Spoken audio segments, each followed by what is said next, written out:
Mr. President, we exercise our right of reply to one more attempt by the leader of Pakistan to tarnish the image of this august forum by bringing in matters internal to my country and going so far as to spew falsehoods on the world stage.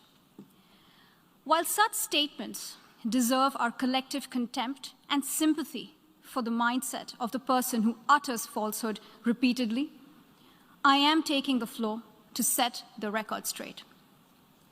Regrettably, this is not the first time the leader of Pakistan has misused platforms provided by the UN to propagate false and malicious propaganda against my country, and seeking in vain to divert the world's attention from the sad state of his country, where terrorists enjoy free pass while the lives of ordinary people, especially those belonging to the minority communities, are turned upside down.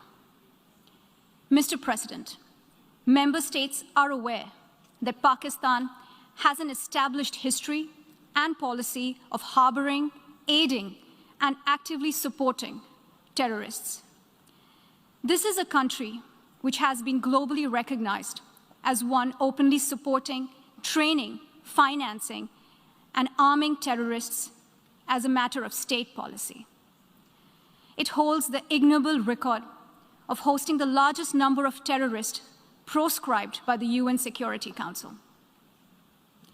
Mr. President, we marked the solemn occasion of the 20th anniversary of the 9/11 terror attacks just a few days back. The world has not forgotten that the mastermind behind that dastardly event, Osama bin Laden, got shelter in Pakistan. Pakistan leadership continues to glorify him as a martyr.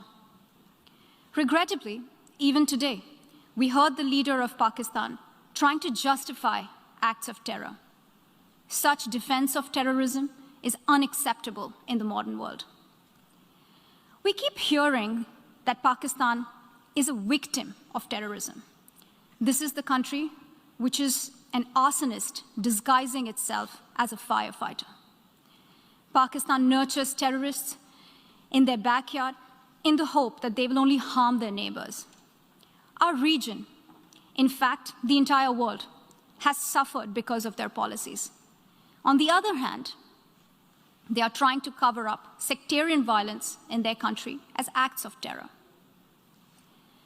Mr. President, this is also the country that still holds the despicable record in our region of having executed a religious and cultural genocide against the people of what is now Bangladesh.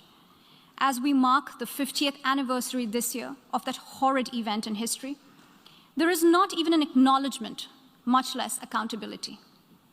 Today, the minorities of Pakistan, the Sikhs, the Hindus, the Christians, live in constant fear and state-sponsored suppression of their rights. This is a regime where anti-Semitism is normalized by its leadership and even justified.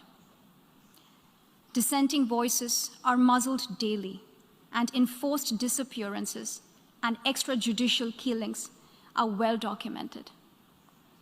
Mr. President, unlike Pakistan, India is a pluralistic democracy with a substantial population of minorities who have gone on to hold highest offices in the country, including as President, Prime Minister, Chief Justices, and Chiefs of Army Staff. India is also a country with a free media and an independent judiciary that keeps a watch and protects our Constitution.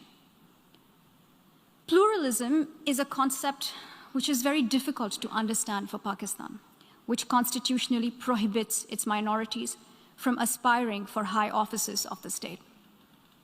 The least they could do is introspect before exposing themselves to ridicule on the world stage.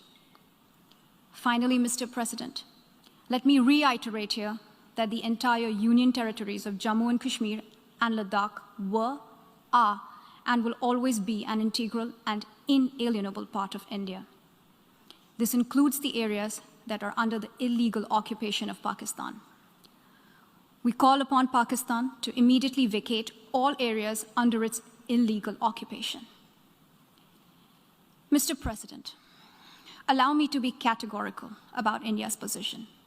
We desire normal relations with all our neighbors, including Pakistan.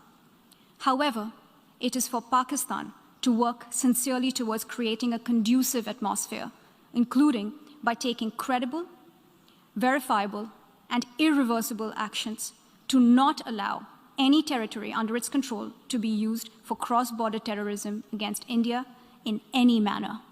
I thank you, Mr. President.